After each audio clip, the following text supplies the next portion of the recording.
Salam jumpa, Foxian dimanapun berada. Senang sekali pada kesempatan kali ini, edisi pertama Fox Woman yang menjadi salah satu program dari Foxian TV.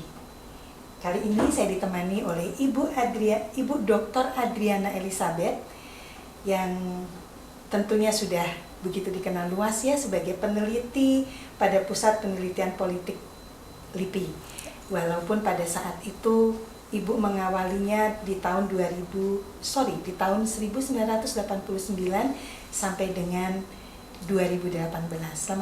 Selamat Ibu. Terima kasih sudah diundang di Fox TV. Ya, Ibu dalam pemahaman yang sederhana ketika kita berbicara pada tema kali ini yaitu politik kebangsaan dari perspektif perempuan.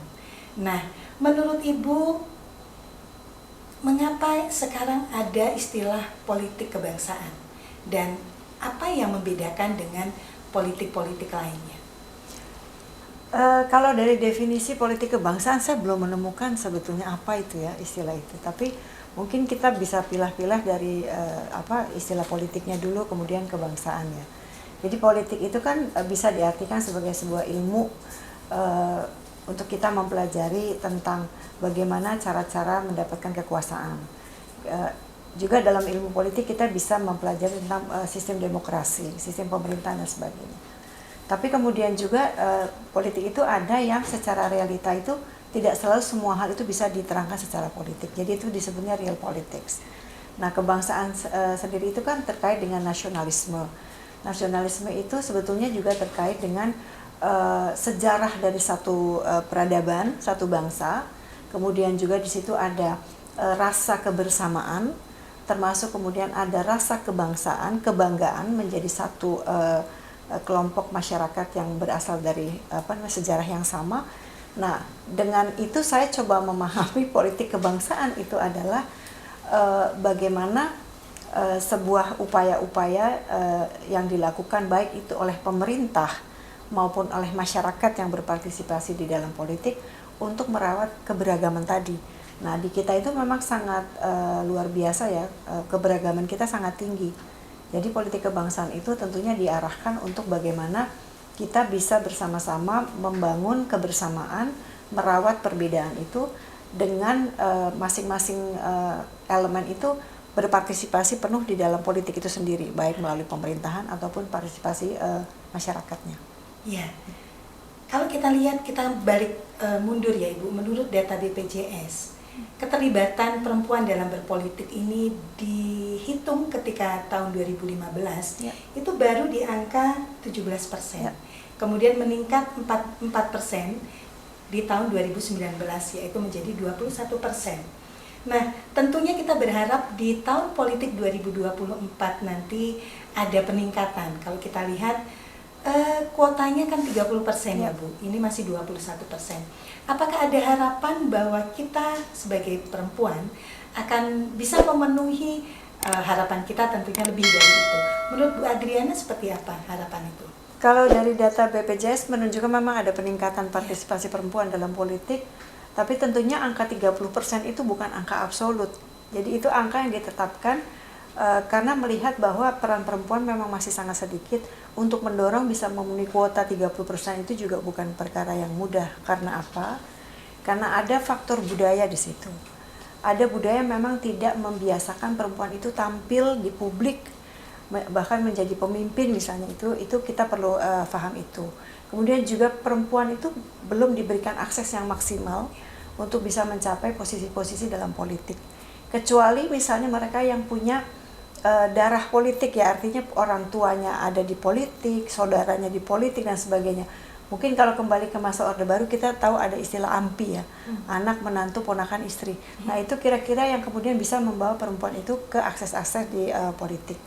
Juga misalnya kita melihat dari keputusan perempuan itu sendiri. Banyak juga perempuan yang punya potensi, punya bahkan knowledge yang cukup tapi memang tidak mau berpolitik. Jadi artinya itu politik juga kan harus diikuti secara sadar, dipilih secara sadar supaya perempuan itu juga dengan potensi yang dimiliki, kemampuan dia juga mau ikut di dalam politik. Jadi ada beberapa faktor sih.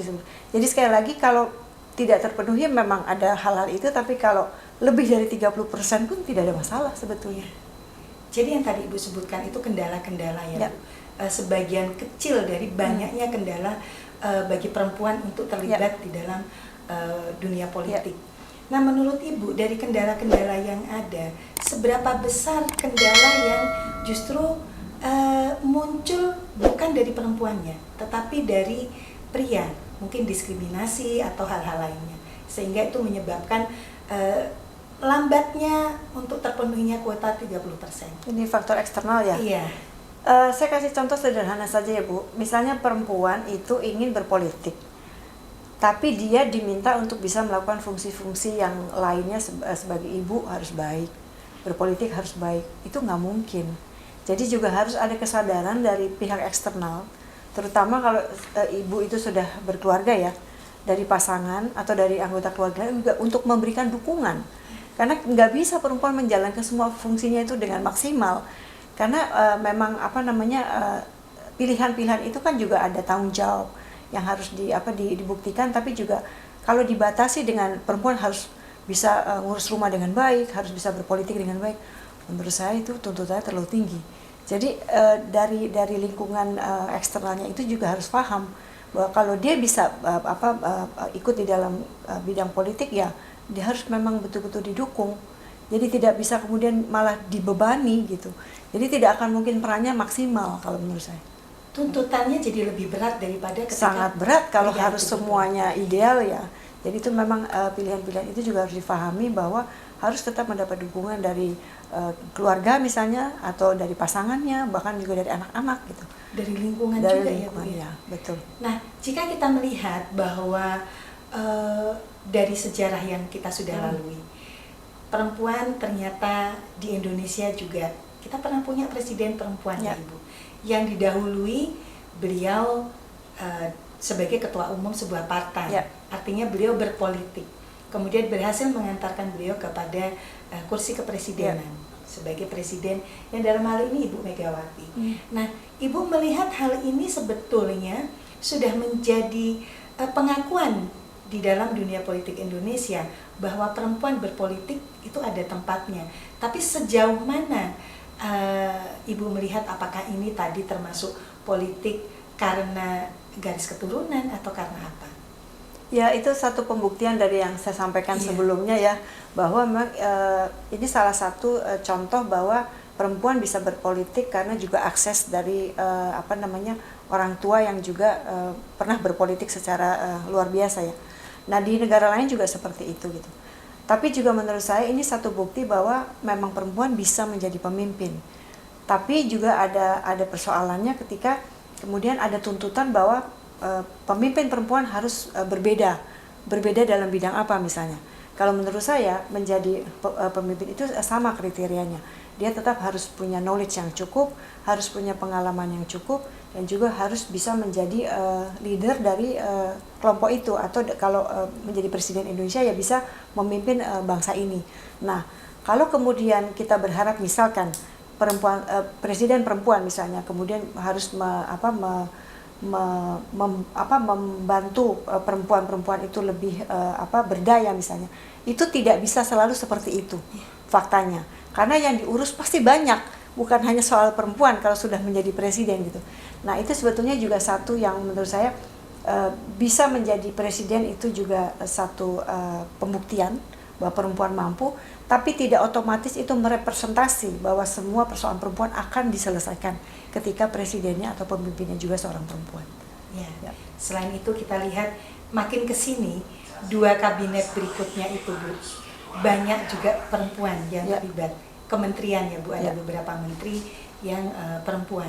Ini tentunya jadi salah satu juga pembuktian bahwa perempuan ini mampu sebetulnya terjun ke dunia politik. Walaupun kalau kita lihat tidak semua menteri-menteri itu yang perempuan terlahir dari dunia politik. Ada yang karena karirnya atau kemampuan di luar politik.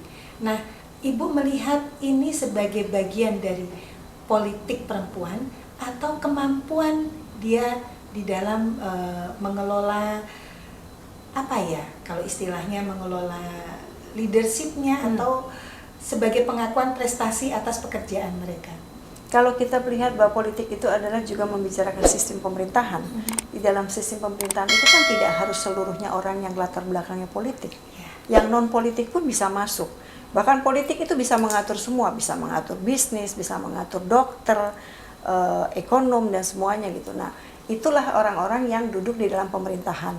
Karena atas dasar keberagaman latar belakang, ilmu pengetahuan dan juga pengalaman itu yang sangat diperlukan untuk membangun sistem pemerintahan yang kuat. Nah, itu yang terjadi dengan kita banyak sekali ya. Maksudnya di setiap kabinet itu selalu ada menteri yang perempuan. Tapi sekali lagi kalau dibilang itu merepresentasi semuanya ya belum ya, karena persoalan perempuan itu banyak. Nah, kita juga sendiri punya menteri perempuan yang juga mengurusi persoalan-persoalan perempuan, tapi kita lihat sampai hari ini pun persoalan yang dihadapi perempuan itu masih sangat banyak.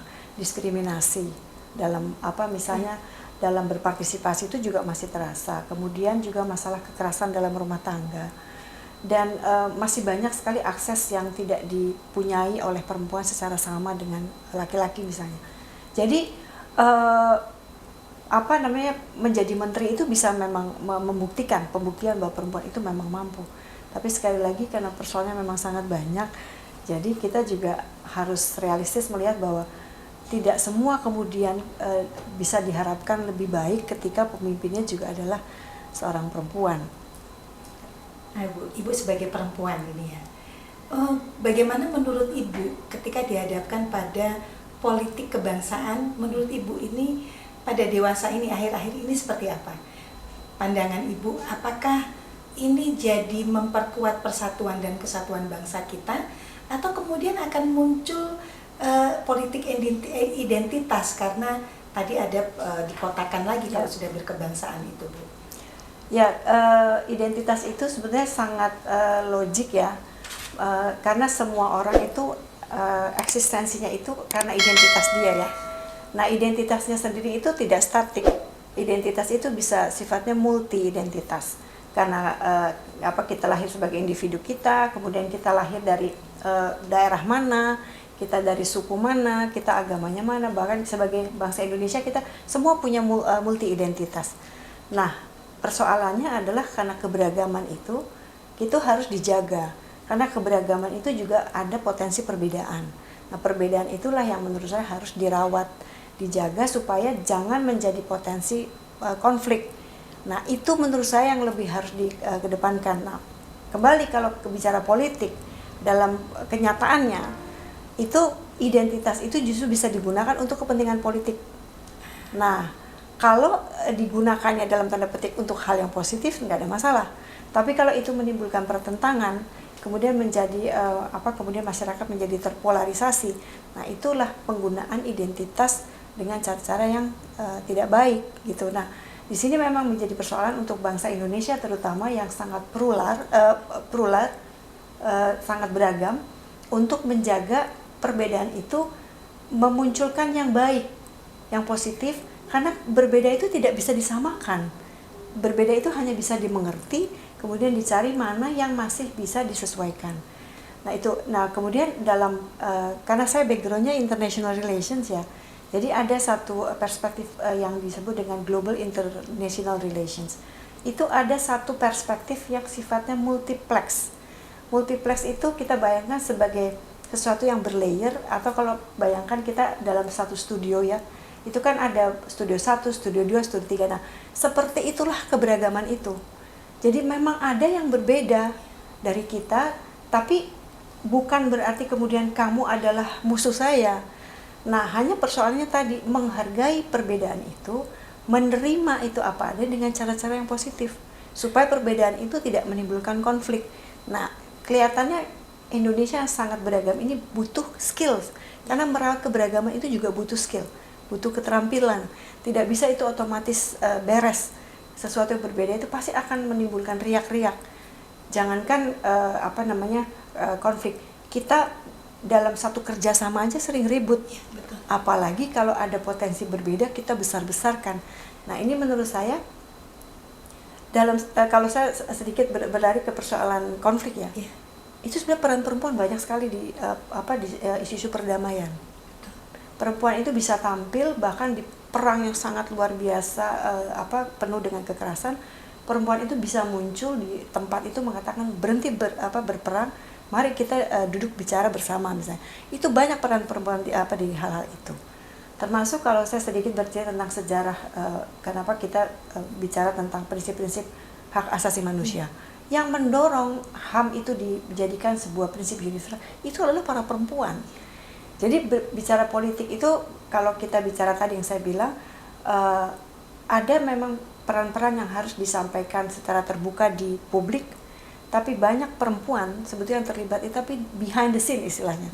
Jadi tidak tampak, tetapi dia melakukan gerakan-gerakan yang ternyata penting untuk merawat keberagaman tadi gitu. Jadi membicarakan perspektif perempuan itu ya itu tidak selalu dalam arti politik formal, misalnya duduk di DPR menjadi menteri, tapi dengan apa yang sudah diupayakan dalam sejarah dunia ini, peran perempuan itu sangat banyak sebetulnya. Nah, Ibu tadi kan sempat menyinggung tentang layer ya Bu. Ya. Kalau saya bayangkan itu semacam mulai dari layer yang tipis gitu ya, seperti kalau kita mengupas bawang itu kan dari yang kulit arinya makin lama makin ke inti.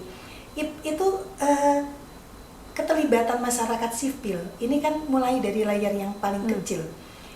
Contohnya kalau sekarang kita sudah bisa menemui ketua RT atau lurah perempuan ya Bu. Apakah itu bisa dinamakan juga bahwa mereka berpolitik? Perempuan ini sudah terlibat di dalam dunia politik ketika kita melihat perempuan-perempuan tampil mulai dari ketua RT, ketua dusun atau lurah dan camat dan seterusnya. Ya, dalam politik praktis itu bisa dijadikan salah satu contoh. Terutama ketika perempuan itu dipercaya menjadi RT, karena dia harus mengelola komunitas yang terdekatnya itu supaya jangan terjadi persoalan, termasuk memberikan pelayanan-pelayanan. Itu juga bagian dari sebenarnya kalau diabstraksikan lebih tinggi pada level mungkin kabupaten, provinsi dan nasional, ya itu bagian-bagian dari pekerjaan yang sebetulnya dihadapi oleh ketua RT misalnya. Seperti itu. Nah, bahkan contoh yang mungkin agak ekstrim ya, ketika saya mengikuti satu pelatihan tentang pemberdayaan perempuan di Papua, itu ada memang ketua RT seorang perempuan yang dia buta huruf, tetapi karena dia dipercaya oleh komunitasnya dan memang dia dihormati, ya dia kemudian dijadikan ketua RT dan dia bisa memimpin komunitasnya itu gitu. Bahkan juga dia waktu hadir di dalam program itu, ya itu membuktikan sebetulnya seandainya dia diberikan akses yang lebih baik, dia bisa baca tulis, dia bisa bersekolah dan sebagainya. Ini kan sebuah tanda bahwa perempuan juga bisa berpartisipasi dari level yang paling rendah dengan kapasitas yang sangat terbatas, tapi ya itu yang artinya bisa mungkin menjadi motivasi perempuan-perempuan juga yang lebih mau memberdayakan dirinya untuk dalam tanda petik berpolitik secara lebih tinggi, lebih gitu. Tinggi ya. Levelnya kalau kita bisa istilahkan makin meningkat gitu. Betul. Ya Bu ya. Nah, gambaran idealnya menurut Ibu supaya kita ini sebagai perempuan bisa lebih, mungkin ideal tidak, kita tidak bicara ideal, tetapi nyaman atau bisa lebih kurang lebih sama lah dengan pria ketika kita terjun di dunia politik. Itu menurut Ibu gambaran idealnya seperti apa? Bukan ideal tetapi yang layak gitu ya. Dan kemudian syarat-syarat yang harus dipenuhi itu apa ya Bu? Kalau kita melihat kan kendala tadi begitu banyak, baik dari internal maupun eksternal. Yang pertama kalau menurut saya, perempuan yang mau berpolitik juga harus cerdas, harus punya knowledge yang cukup, harus punya pengalaman dan harus punya kemampuan. Karena ya tadi berpolitik itu banyak sekali yang harus dikerjakan ya, yang harus disiapkan juga gitu. Karena memenuhi kuota kalau tidak berkualitas menurut saya mending tidak usah gitu ya. Jadi itu harus. Jadi knowledge, pengalaman, kemudian kemampuan dia. Nah, kemauan juga. Nah itu ya, itu salah satu syaratnya juga. Jadi kalau perempuan juga memilih untuk ikut dalam politik ya itu pilihan atas kesadaran ya, bukan atas pemaksaan juga gitu. Nah kalau misalnya dia mampu berpendidikan kemudian berpengalaman bagus tapi tidak mau, ya susah juga ya. Jadi itu memang tetap harus ada pilihan-pilihan yang secara sadar memang mau terlibat di dalam politik. Ibu optimis nggak dengan kondisi politik perempuan saat ini? Dengan yang ada? Dengan semakin banyak perempuan terlibat dalam berbagai bidang ya, seperti saya bilang, orang berpolitik kan tidak harus backgroundnya politik ya, bisa dari manapun. Dengan kemampuan perempuan untuk terlibat di berbagai bidang, itu artinya juga dia punya kesempatan untuk bisa terlibat dalam politik. Dan tentunya juga berpendidikan, karena berpendidikan tinggi itu tidak jaminan juga bahwa kehidupannya akan lebih baik, tapi membuka peluang bahwa perempuan itu bisa dilibatkan, karena bagaimanapun ada persyaratan kan. Nah, dan kalau mau melihat berpolitik itu juga kita ingin menyelesaikan solusi yang sedang dihadapi oleh bangsa ini. Artinya perempuan itu juga tahu bahwa dia harus selalu meningkatkan diri. Jadi saya optimis perempuan-perempuan Indonesia banyak yang akan semakin tertarik, baik secara langsung maupun tidak langsung dengan pendidikan yang semakin tinggi, peluang yang semakin terbuka, dan juga dorongan-dorongan dari berbagai pihak termasuk aktivis-aktivis misalnya yang juga ingin lihat perempuan-perempuan Indonesia terutama juga ikut berpartisipasi secara aktif dalam politik. Ibu, dari semua yang tadi sudah disampaikan, pertama tentang kendala tentunya, kemudian ada harapan, dan ada banyak hal yang optimis yang Ibu rasakan dengan kondisi perpolitikan di Indonesia saat ini.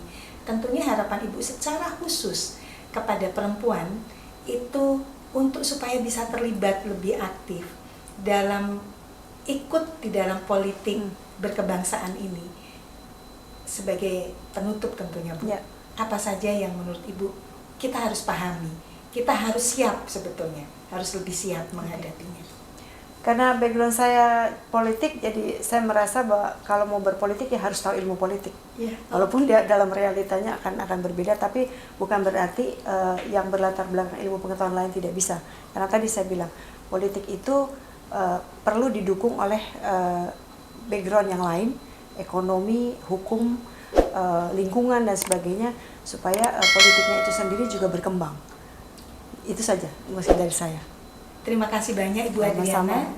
Saya sendiri secara pribadi banyak menemukan hal-hal baru dan pemahaman yang dilihat dari perspektif perempuan, terutama menurut saya ketika seorang Dr. Adriana mengatakan hal-hal seperti tadi itu sudah 90%-nya untuk saya itu hal yang oh iya benar gitu.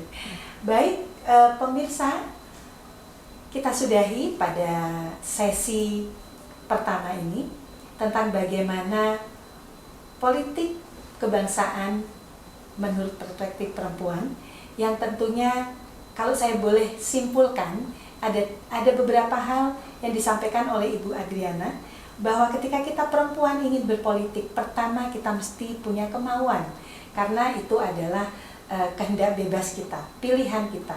Selain itu, yang utama juga kita punya kecerdasan, pengetahuan, pengalaman, dan tentunya ada keinginan untuk senantiasa meningkatkan kualitas diri kita sebagai perempuan, dan dalam hal ini dibekali ilmu politik, sehingga ketika kita terjun, kita tahu apa yang akan kita lakukan, kita tahu apa yang akan kita suarakan, dan kita tahu tujuannya akan kemana. Seperti itu Ibu. Betul ada sekali. Yang terakhir, paling akhir mungkin dari Ibu? Terima kasih sudah diundang ke Fox TV. Mudah-mudahan bermanfaat. Sangat bermanfaat. Terima kasih banyak Ibu. Sama-sama. Lain kali kita akan jumpa lagi. Terima kasih, sampai jumpa pada episode berikutnya.